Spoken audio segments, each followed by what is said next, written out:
everyone to the Körber Supply Chain Masterclass series. Today is our opening class session, a class titled New Labor Challenges in Warehousing. Without further ado, let's get underway.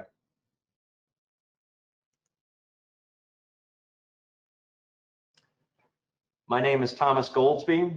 I am the Haslam Chair of Logistics and Professor of Supply Chain Management at the University of Tennessee in Knoxville, Tennessee. I'm joined today by Mr. Craig Moore. Craig is Vice President of Sales at Körber Supply Chain, formerly High Jump. Craig's been with the organization since 2011 and is responsible for continued growth for Körber Supply Chain execution solutions within its customer and prospect base. Welcome, Craig. Great to have you today. Thanks, Tom. Good morning. Well, good morning from California. That's right. So let me just first lay out what the master class is all about a little bit before we get into today's topic. Again, this is a very exciting series of sessions that'll be offered in very quick succession, starting with today's class session, again, focused on new labor challenges in warehousing. If you notice a pattern in the schedule, it's that we will be going live with these sessions on consecutive Tuesdays and Thursdays over the next 2.5 weeks. So it's a 5-class seminar series, and today Craig and I are going to discuss some broad issues in the warehouse, specific to labor challenges, and then we'll dive deeper into some more specific issues in the subsequent 4 class sessions. So again, this is a 5-class series over the next 2.5 weeks, and we're going to have another 5-class series to pick up the following week, starting on June 9, that's dedicated to cold storage trends. And should you find yourself double booked at any point during any one of these sessions, we'll be meeting at high noon Eastern time for each of these sessions. But I will point out that all of our sessions will be available on demand at their conclusion, so including today's session, but that applies to any and all of the 5 sessions within a master class. But let me first, before we move on, just talk a little bit about why are we here. It's to tackle the challenges of today's increasingly complex supply chain, bringing you best practices and innovative thinking from academics like myself, industry insiders, and technology experts. In terms of what we hope to accomplish, well, it's a multitude of things, really, but to provide guidance and insights in managing supply chain as a competitive advantage. If we can look to our supply chains as a strategic resource, a strategic asset, perhaps we can leverage opportunities to excel and ultimately conquer that supply chain complexity that we all face. So with that understanding, let's get to some housekeeping items. All of your phone lines are muted, so if you have children wrestling in the background or dogs playing, what have you, that's just fine. We won't hear any of that extracurricular activity. As I did point out, we will make all of our class sessions available following the classes, as well as the slide presentations. They'll be emailed, the slides will be emailed to you within 48 hours, and the content will be posted within 48 hours. We do welcome your engagement out there, so please consume the ideas and content, but also bring back. If you have questions, if you have ideas, please contribute those in the GoToWebinar questions window. Again, get familiar with the various functions associated with the GoToWebinar, but we really encourage you to get your questions directed toward us, and we will have ample time today as well as in all of our class sessions to address your questions. Also, there will be opportunity for follow-up via email after class should your questions not get addressed. We did have a poll question that was presented as many of you were coming to the webinar, and it was a very broad question. What is your top labor challenge? And I will share with you that there were 5 options, and 4 of them were quite explicit in terms of what your greatest labor challenge was. A third area was labeled other, so something other than the 4 items that we were soliciting input. And it was in fact the other column that generated the most robust response at the outset, with 32%, almost a third of our respondents indicating it was something other than onboarding for peak season. Next in order was integrating staff and automation technology, followed by recruiting top talent, and then the final position at 13% of response was managing labor shortages, which again, that really kind of helps to frame our discussion today, Craig, and that the world has changed so much, obviously, that I think that if we'd asked this question a few months ago, we would have gotten a very different response across those 5 options. So thanks for participating by the poll question, but keep in mind, we'd like for you attendees to be active out there, contributing your questions and your ideas.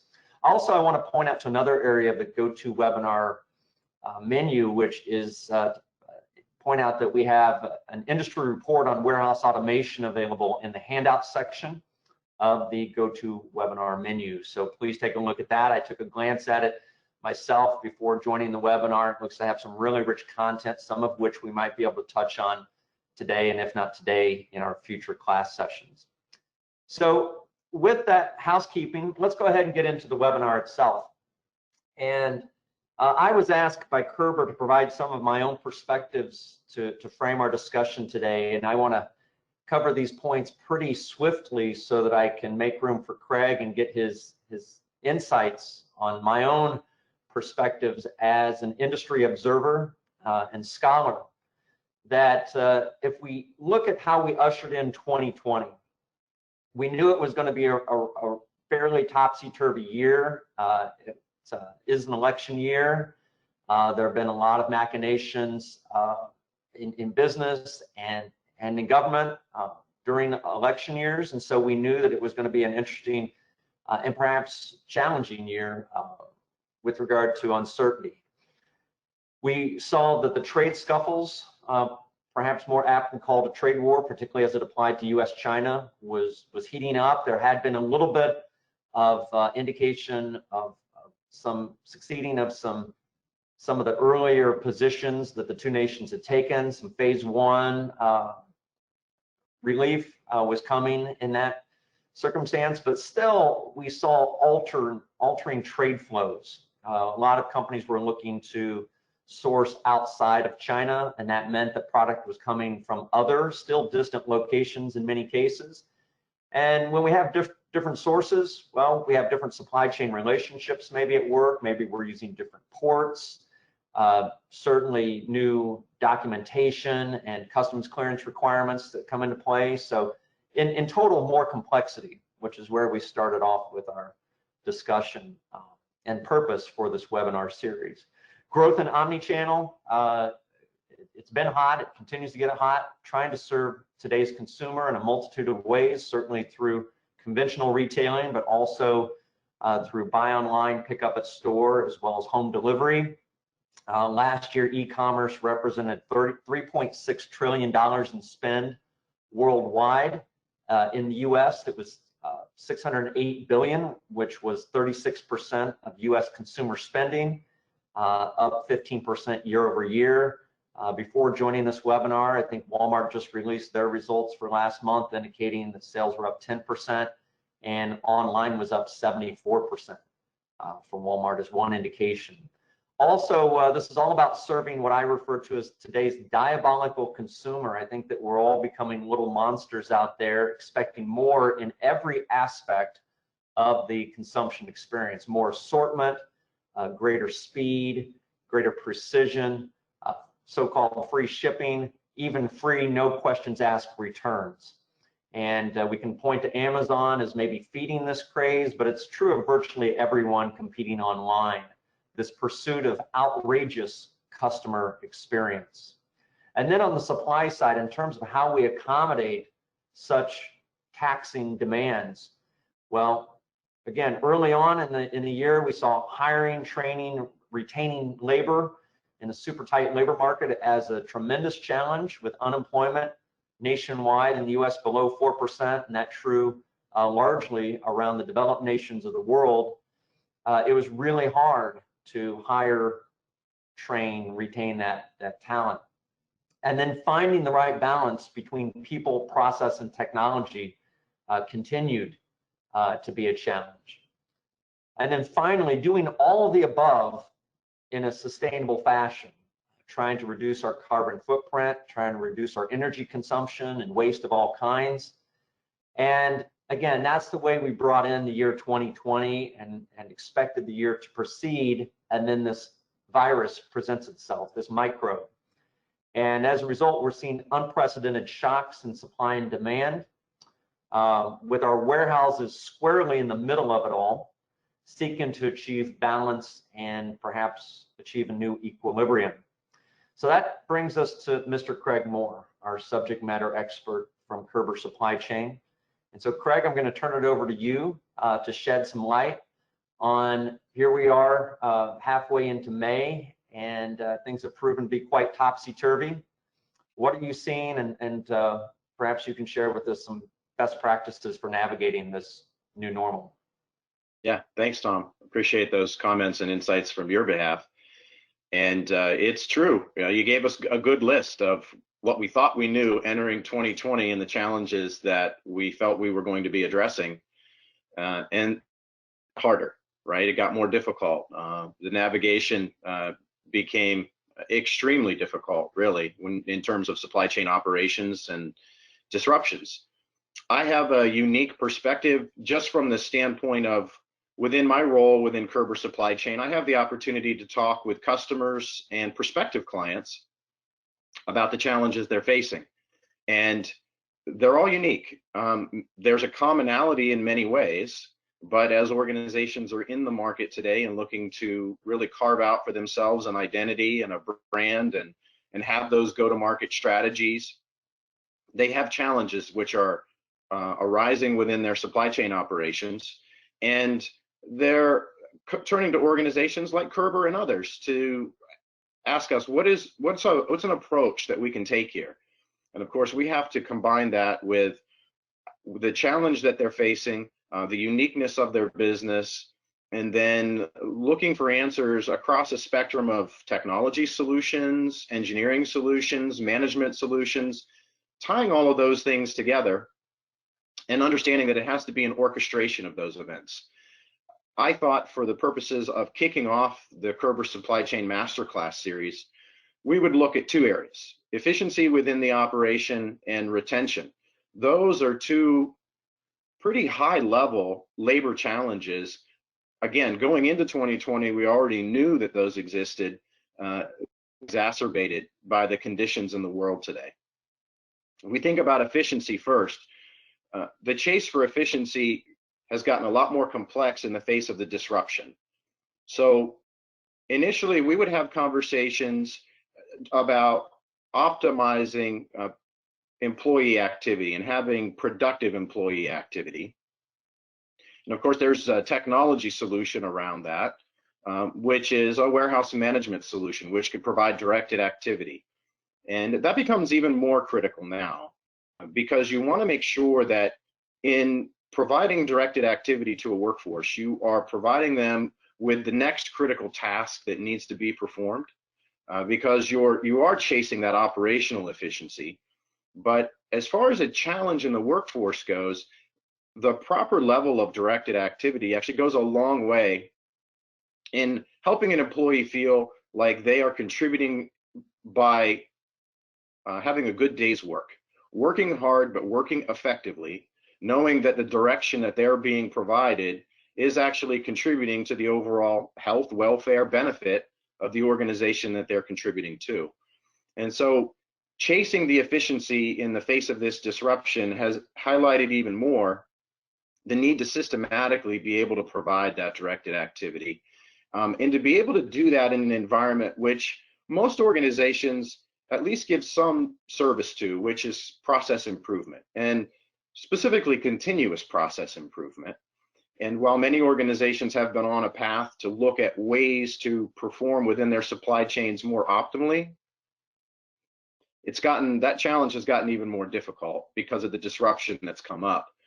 many of those ideas for improvement, they could either be challenged or they could be highlighted as needs to improve faster. And in improving quicker, doing that to address what you mentioned, I love the term the diabolical consumer. We are all little monsters out there in the way that we expect to be served by when we go online. And when we look for something either in a timely fashion, we look for it from a price point perspective, and we expect a good service from the organization that we make that selection that we're going to purchase something from. We recognize that on the supply chain operations side. As a contributor to customers who are serving those marketplaces in e-commerce or omni-channel, we know that many of them have very creative, very strategic ideas that they want to execute within their business to defend their brand and defend the place that they have and be a better service to the consumers. And so to be able to do that, here's where the challenge comes in, because they need to have an efficient workforce. They need to be able to deal with those circumstances in the face of all the other challenges that come along with providing free shipping, providing it within a certain window of time. That efficiency directly contributes from the workforce as to how they're operating within those constraints that they have within the business of continuous process improvement, having those great ideas. And really it comes down to having a strategic form within the business across that spectrum of technology, engineering, and management solutions to be able to execute their ideas upon. So that's one challenge, being efficient with the workforce. Now we know that that efficiency really starts to get challenged by, it's one thing to have good operational practices and then to be able to improve upon those practices. But now what happens when team members unplug themselves from the business? We're getting into that area of retention, right? Just about the time where maybe we've got somebody trained and at a point where they're an effective contributor, and now we have to deal with the fact that they've left. And we want to look at that from the labor challenge perspective of why are they leaving? And there's multiple factors. And what's interesting is studies have pointed to the fact that pay is not always the primary reason. We don't want to ignore the pay aspect to it. It is certainly a factor. But it's interesting to note that many have said that it's not the primary one. And many times it's human nature. It's part of our psychology. We want to feel as if we're being active contributors. And that's very true within a supply chain operation. In fact, within a fast-moving supply chain operation that functions in the world of omni-channel or e-commerce, there are multiple times a day that everybody has an opportunity to contribute because of the volume and pace that we know supply chain operations have to function at today. Employee satisfaction is a big part of that. If we wanted to think about it just from the standpoint of the warehouse and within the four walls of the warehouse, many of our customers or prospective clients are looking at it from the standpoint of how can I create incentive-based pay? And to be able to raise the pay scale, okay, that's a part of it. And again, we said pay not always being the primary factor. Organizations are challenged with being able to reward those top contributors by being able to effectively track the contributions that they make. And then consequently, as a part of that, helping those employees to be satisfied by the contributions that they're making, because we're able to prove back to them how well they're performing, reward them for the performance, but also really build around that team framework of within the operation, everybody's contributing, and they have the systems in place that aid them in the contributions that they're making. And we know that that motivation to be a contributor is a really important part of that retention process, because everybody wants to feel like they're a part of a winning team. And if we have the mechanisms in place to monitor that, to sustain that, and then to improve upon that, those are elements that we're seeing within supply chain that, again, going into 2020, we knew they were important. In the face of the challenges we have today, they're becoming ever more important. And there's an element of that where all the way down to the the contributor level within a supply chain operation, they need to have the platforms where they can contribute their ideas and know that the effort that they put forth is being recognized, it's being rewarded, and that their ideas have, again, within the supply chain operation, a platform to be executed upon. And everybody likes to be heard. And that's what we're seeing right now, at least in the face of some of these labor challenges. Again, we're kicking off the masterclass series here in a little bit of a broad topic fashion, but it's those solutions, again, around technology, engineering, and management solutions that if organizations can introduce those in a way that fosters that employee activity, then we are absolutely seeing benefit from that. And it's helping from a management perspective to be able to create the best environment for the workforce so that they have every opportunity to, again, continue to improve and contribute. So just a couple of quick insights. We're going to go in future sessions into how the introduction of a WMS, voice automated solutions, autonomous mobile robots, MHE automation, and all those other areas are contributions to that.